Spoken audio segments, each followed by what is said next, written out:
Britain is fighting tooth and nail to protect its waters after Brexit, but if Nicola Sturgeon succeeds in her independence bid, most of those waters will be handed to Scotland, a trade expert has claimed.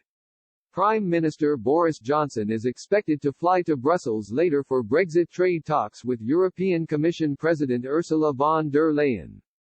Time is running out to reach a deal before the end of the transition period on December 31.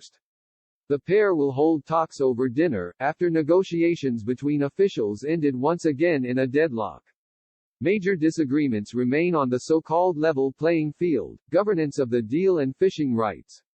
Last week, the EU's chief Brexit negotiator Michel Barnier announced the UK had signalled that it could accept 60% of the value of stocks from British seas from January 1, down from the 80% London had originally called for.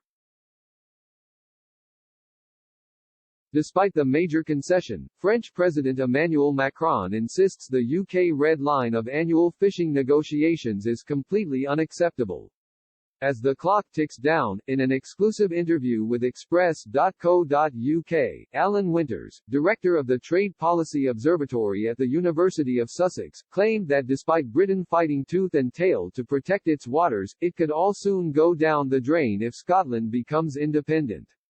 Scottish First Minister Nicola Sturgeon is planning to hold a second independence referendum in the early part of the next Scottish parliamentary term, following elections to Holyrood in spring 2021. If the Scottish National Party (SNP) wins a majority, senior figures believe it will give them the mandate to demand a referendum, regardless of what Mr. Johnson thinks about it. Should a second referendum happen and Scotland become independent, most of the waters Boris Johnson is trying to protect from the EU could end up in the hands of Ms. Sturgeon. Scotland has approximately 60% of the seas and coastline of Great Britain. Professor Winters said, "There is a great irony in the Westminster government fighting to defend fishing rights in waters that we are largely going to end up giving back to the Scots when they pursue independence."